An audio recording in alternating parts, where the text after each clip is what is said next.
Hey everybody, this is Giancarlo Aulino and Michael Wow. Asiffo reporting for Vibe 105, and this is our first roundtable here on our sports page on our YouTube. We had to let that marinate a little bit on the Toronto Maple Leafs because they won out again. This time was the second round, a lot better than the last few years where it was the first round exits. But Michael, I'll start off with this. What do you think went wrong for this team, and should management really be to blame here?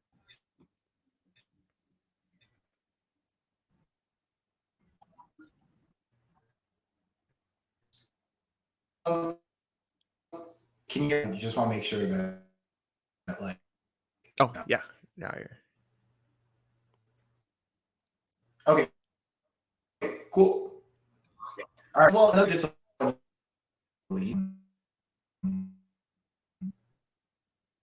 they finally got out of the first round, which is positive. Like, yay! Like baby steps, right? They're making their way in baby steps, but you know,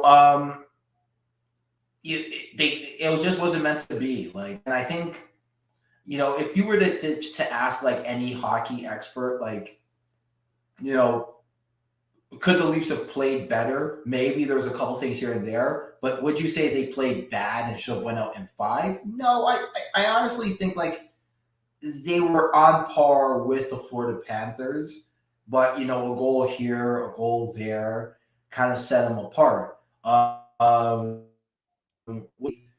unfortunately for the Leafs, and fortunately for Florida, when you have a good goalie, they can change all. Right now, Bobrovsky is really hot. 51 saves.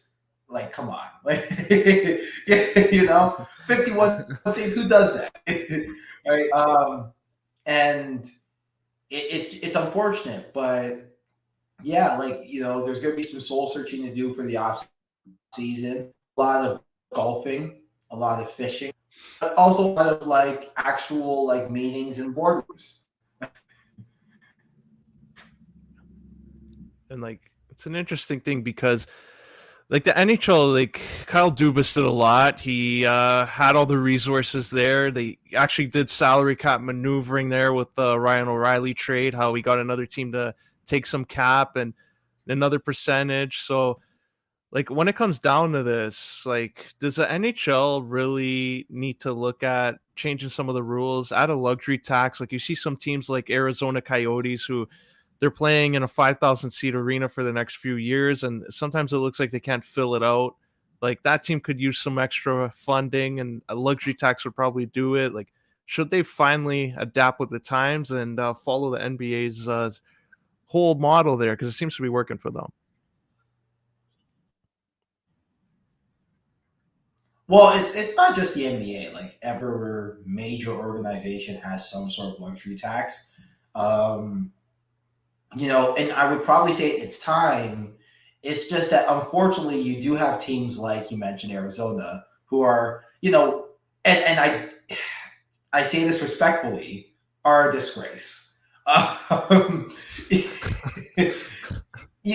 look, you can't have, and do you remember a couple years back when they talked about the story of like the change room was like the drapes that you get the fucking banquet hall? Oh, can't swear, but you get the banquet hall, you know, and you'd have they have to change behind the drapes, like, and it's a 5,000 seat arena. Like for point of reference, like fights I competed in have 5,000 seat arenas.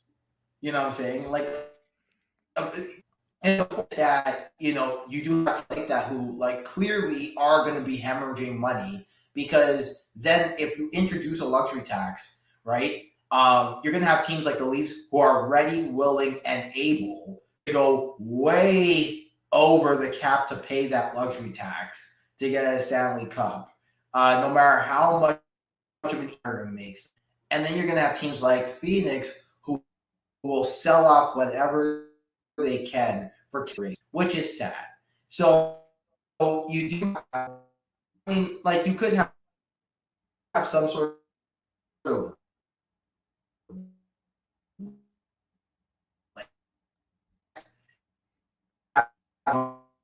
um,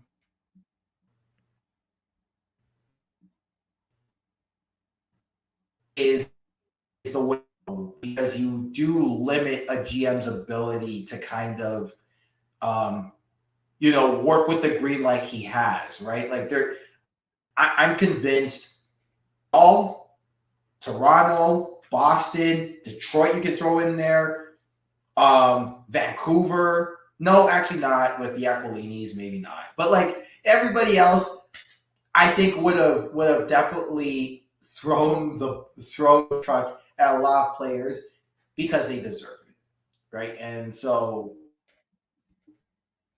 it's a luxury tax, but I can see why Arizona and teams like there are a couple out there, but there's a couple teams out there that unfortunately just when you introduce the luxury tax, there's a lot of problems. And my reaction to them would be sell the team, but Gary's not selling Arizona. For sure.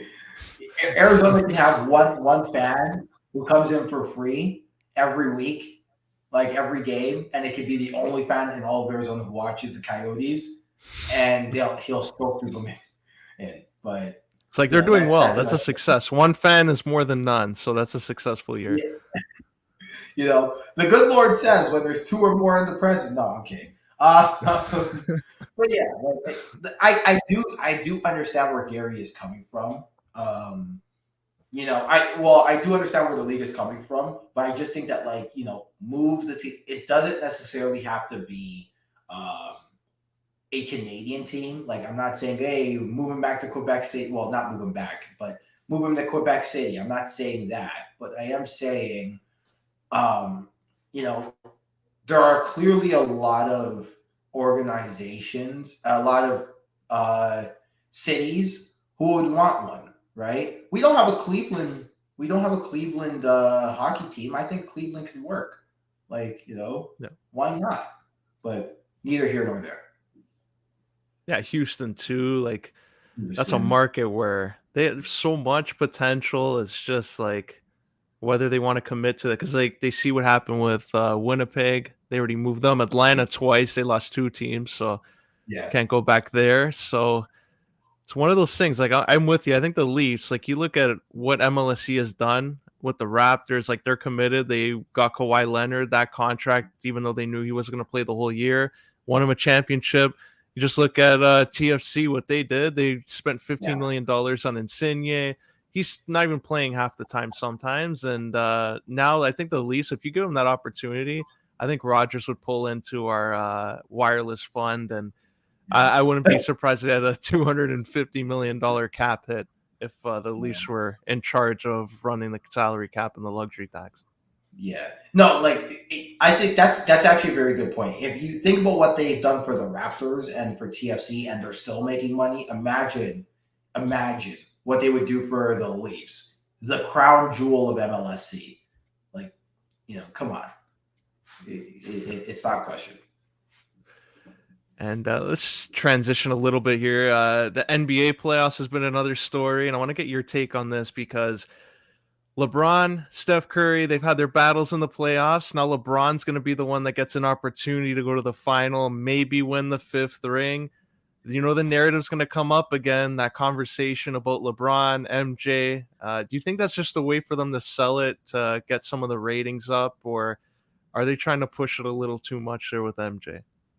Well, I mean, did you hear that story about how the producers of The Last Dance will be following LeBron for the next couple, maybe not the next couple of years, but for sure next year or something along those lines, because they want to get footage for the eventual documentary. Look, I think if you're going to, what I will say is this: if you think Michael Jordan is the best player to have ever played in the league, LeBron's 5th ring is not going to change that, and probably not his 6th, right? If you think LeBron is the best player to have ever played the game, nothing really is going to change in LeBron's legacy for you to say otherwise, barring some sort of like huge decline, like some sort of like weird, like unexplainable, like he embarrasses himself, um, finals appearance. Like I think that's the only way I can really see it. So I think a lot of this comes down to they know people are set in their ways, but they know people are annoyed when they hear the argument, and annoyance brings cash, Yeah. right? Right? I've heard someone always once said it to me. It's like, with sports teams, you don't want to. It's not the hate or the anger of a team from their fans that you should be worried about. It's when the fans become apathetic, right? When you hear apathy when it comes to something, that's when you should be in trouble. And unfortunately, well, not unfortunately, but right now there's no apathy when it comes to the MJ versus LeBron debate. It is hatred almost. No, not even hatred. I would say disdain for the other side. And I definitely see a lot of it seep into kind of narratives regarding like how they carry themselves off the court, which I think is weird and stupid, and you should stop doing that if you're one of those people who do that. But I think right now it's just a way to build up money, and it's working. Yeah, they're gonna generate a solid TV rating. But looking on the other side, there, like Jokic on Denver is in an interesting spot. This is a guy they're finally that top seed. He's finally looks like he has a supporting cast now. Jamal Murray's back to health, and they can make a run here. And looks like he's going to be the second fiddle in the ratings here, or just the promotion. They're all going to be promoting LeBron and AD, mostly LeBron. But do you think it's unfair on Jokic, an MVP guy, coming in here and having this, or if he wins, does it add to his legacy that he went through LeBron, even though he's older? No, I think the real people know Jokic is like, that good. He's a two-time MVP. I would still have given it to Embiid if the vote was up to me, just based on the defensive prowess Embiid have. But he was close this year, so that was almost a three-time MVP with and consecutive, right? So people know he's really that good, and people know that the only thing stopping him is that he doesn't really his supporting cast, is either not really there or they break a leg somehow. And that's no disrespect to Jamal Murray. It happens, and it's unfortunate that that did happen to Jamal Murray, where he really wasn't himself. Um, but now he does have kind of a good supporting cast with him. Aaron Gordon has shown himself to be capable. I've known Michael, well, not known, but I've followed Michael Porter Jr. since he was 17 years old. So, you know the character that he brings, and it's finally good to see that he's healthy and playing. Um, and yeah, like I think guys like Contavious Caldwell Pope, good additions. Jeff Green is on this team, I believe, and he's also a good addition. So you're getting a good supporting cast with Jokic, and the real ones know that Jokic is the guy. I just think that unfortunately, when your game is not that flashy, and we see it with a lot of guys in this league, right? When your game is just not that flashy, you're not necessarily going to be selling a lot of jerseys. Um, you know, and there is a little bit of that question of like, does race have a part to play in it too? I would probably say no in this instance, but I do think unfortunately his game is just not necessarily appealing to the casual fan, and that's why he's the second fiddle to a lot of casuals. But the real NBA hardcores know Jokic is the guy. He's that good, and you're getting a good series. Just speaking of, because we talked about LeBron earlier, so I have to bring up this name. I feel so bad. Chris Paul it's another year where he has KD now, Devin Booker. They're all like all guns blazing there, and for whatever reason they couldn't get the job done. And now there's already talk that he might even be moved. Like if you're Chris Paul, you got to go to the front office and demand like at least a destination to be appealing, because he was a guy. He went to OKC from Houston, and after he got traded to a team like Phoenix, who was kind of still in the midst of a rebuild, to become that playoff perennial contender. So, like if you're Chris Paul, like what are you doing now? Yeah. No, it's sad because unfortunately, you know, Chris Paul should go down as one of the greatest point guards to have ever played the game of basketball. But 100%. be it that there's roster mismanagement, some untimely injuries, some poor performances that, in hindsight, like that are backbreaking to a team. He just never really got that playoff success, despite his numbers showing that he is actually a good playoff performer. This narrative that he's not good in the playoffs is a lie, and I wouldn't even say like, oh, it's a misinterpretation. No, it's a lie. But unfortunately, it goes to show you how much luck matters. Like Kawhi Leonard wins an NBA championship with Toronto as the main guy.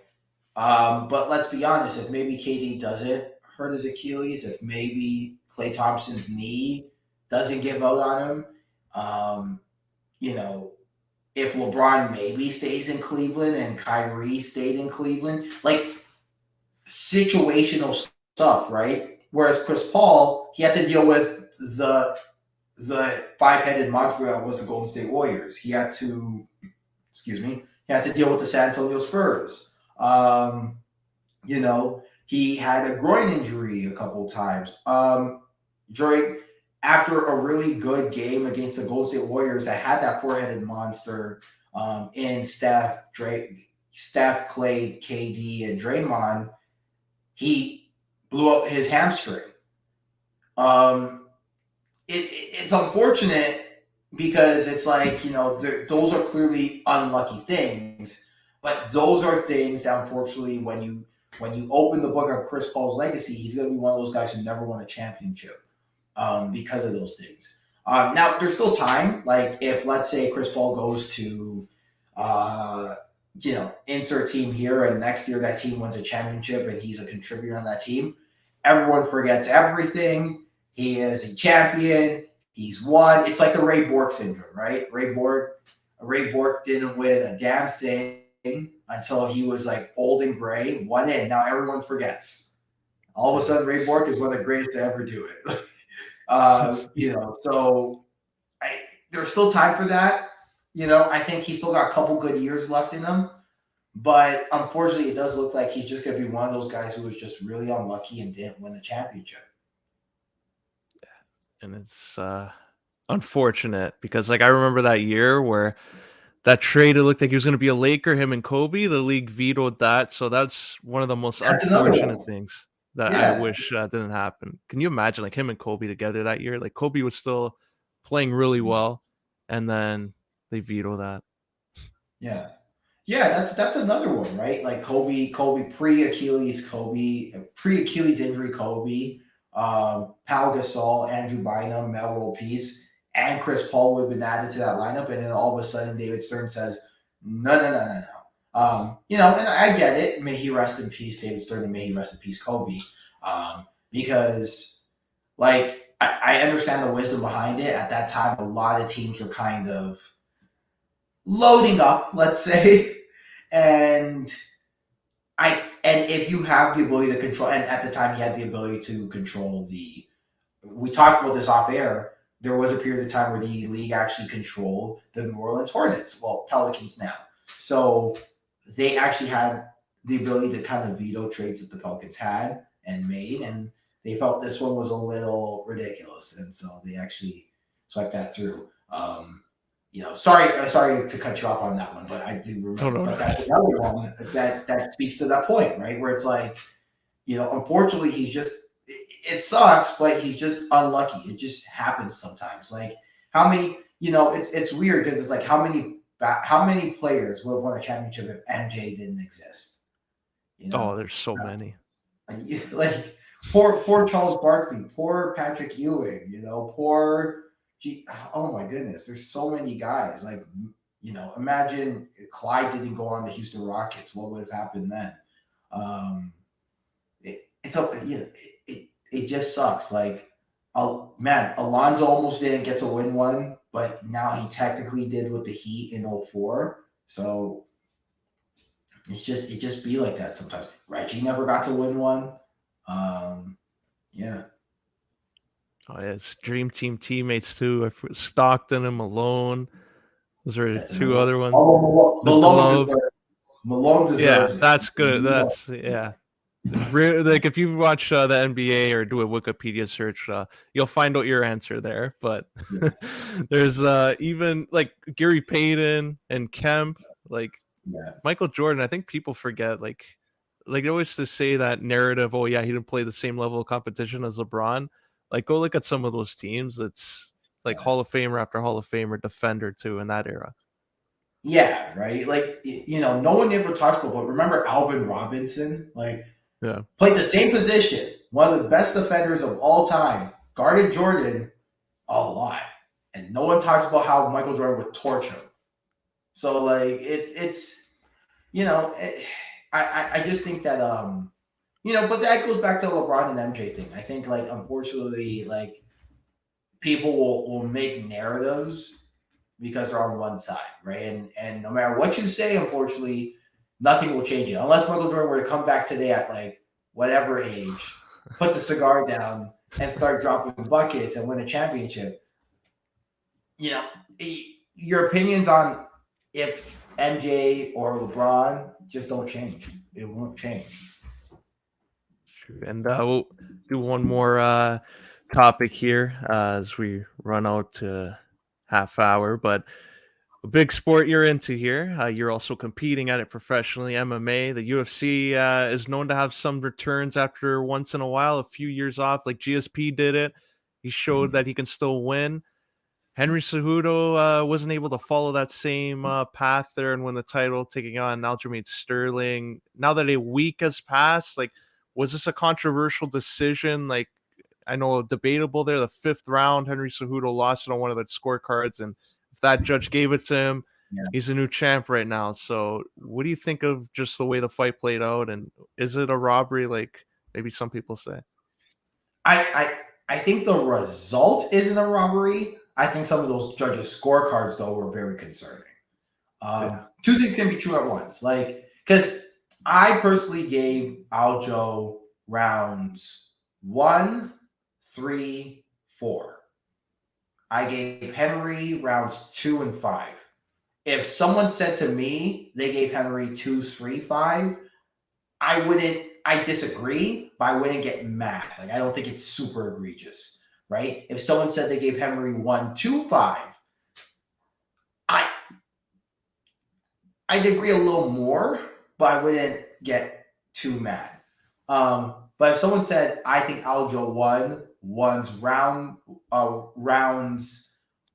let's say 2, 3, 4, 5, I'd spin their face, right? So I'm not mad at the result, but I do think there does need to be a legitimate discussion on, well, judging, yeah, but I also think like part of it is that we tell judges, hey, you get one angle to look at a fight, which is like anti-view, left side, looking up that way, through a cage, right? So there's mesh, and you get one look. You don't get any instant replay. They do get a monitor now, which is cool. Like now they're getting monitors, so they actually can take a look at a monitor.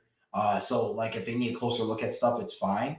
But then why do you have them there if they're using a monitor, right? And so I think they don't get any instant replay, right? They don't get to like change their mind about a round midway, and I get why. I understand the legalities and idiosyncrasies as to why that's the case. But like, it's unfortunate because they're under such a constraint, mistakes are going to happen. You can get really good people out there, and mistakes are going to happen. Oh, and by the way, people judge things differently. Like if I were to take a look around, and some of my other professional MMA colleagues were to take a look at a round, we'd have both differing opinions, right? Here's a good example. Round 5 between TJ Dillashaw and Corey Sandhagen, I gave it to Dillashaw initially, but other people didn't. I watched it back and I was like, oh, I should give it to Corey Sandhagen. But you know who the judges gave round 5 to? Dillashaw. Why? Because he was pressuring him more. And so when you circle it back to this one, I do think the judges were definitely at their depths, and judging was actually a problem the entire night, if memory serves me correctly. Yeah. But the result, I think they came to a good result when it was all said and done. It's interesting now too because like Cejudo, it looked like he was going to retire there. He had the gloves, he was taking them off, and I think everything that was happening, like Chael Sonnen, I heard say this, like he changed his mind, which could be true because it looked like he had the gloves off. He said he didn't know if he was going to fight again, and then all of a sudden he had a moment to think about it. The press conference happens, and everyone's throwing Brandon Moreno out there, talking about featherweight, like. I know it sounds crazy, but do you think he actually goes up to featherweight? Like, I don't know why I saw Brett Okamoto tweet this, him versus Max Holloway because of their situation. Like, can you imagine that? No, like not featherweight. He's too small. I mean, like it's interesting though because Volkanovski I thought would have gotten mauled by Makhachev, and then they go out and have the fight, and that's why you fight the fights, right? So who's to say that somehow Cejudo can't beat Max Holloway? Like it could happen, but I do think Henry will fight again. I just think that his place is 135 now, and I think there's a ton of good fights for him. Like never mind Merab, but Peter Yan. I like Arnold Allen. Oh wait, Arnold Allen is featherweight. But there's a lot of guys I like in 135 who are solid, good fighters. Rob Font, Marlon Moraes. If Dominic Cruz decides he wants to do one more, why not? Why not a rematch? Why not a rematch, right? So, I think there's a lot of good potential fights at 135 that he can go to without having to make that jump. I think it would give the UFC a freak show though. Like do like those old school like pride fights. Like you have Henry Cejudo. He was talking about August 19th because it was like the gold medal. Like just imagine what they would be able to do. Build it up as like David versus Goliath the day he wins the Olympic gold medal 15 years later, takes on Max Holloway. I don't know. I think they have a thing there. I wouldn't be surprised if they actually like go in that direction if Merab can't fight Henry. And I think that's a good way. If he wants to get that title shot, if he beats Holloway, like we saw Frankie Edgar fight at lightweight, and those guys down back then were cutting like from 180, 175 to make it. So there's just something about Henry Cejudo. I don't want to count it out because I remember when he moved up to fight Moraes, I thought Moraes was going to just run through him, and he ends up winning the title. So yeah, because of that, there's some part of me that thinks he would actually have a chance against Max Holloway, a slim chance, not a huge one. Look it like you fight the fights, and I agree with you. You fight the fights, right? But I just back then in the UFC, like use the example of Frank Edgar, like you had a ton of guys who couldn't necessarily go to a lower division because lightweight was the lowest you had. There was also the issue. There was also the thing that like guys were a lot smaller from a length and height perspective in their division. So while they were stockier, they were a lot. They weren't as tall. They weren't as long, and not even as technical. Like I was looking at some of those fights, and again, like those are our pioneers. Those are the guys that need to be respected. You go to every seminar they have because they have some tricks that you should learn. But guys are so much faster, so much more athletic now. Use their length so much better. So like having like Cejudo go up to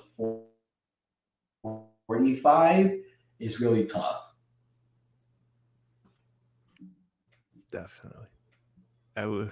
We'll end it on that note, but before we go there, I'm just going to share our YouTube page. Let's see this. Pull this up. Just hopefully everyone subscribes here. There it is. We're live right there. If you want to see us, more of us, our content is all up there. Michael, your interview there, Tabatha Baby Shark Ricci's up there. The most recent stuff with Craig Lieberman's up there. So our Vibe listeners, Vibe 105 TO Sports. Follow us on social media at Vibe105_sports on Instagram, Twitter, and Facebook at Vibe105 Sports. Michael, this was fun. We'll get Aaron on the next roundtable we do. Hopefully, maybe we'll do this by like every month type of thing. We'll recap what's going on in sports. But to our Vibe listeners, we'll be back next time. Take care. Peace.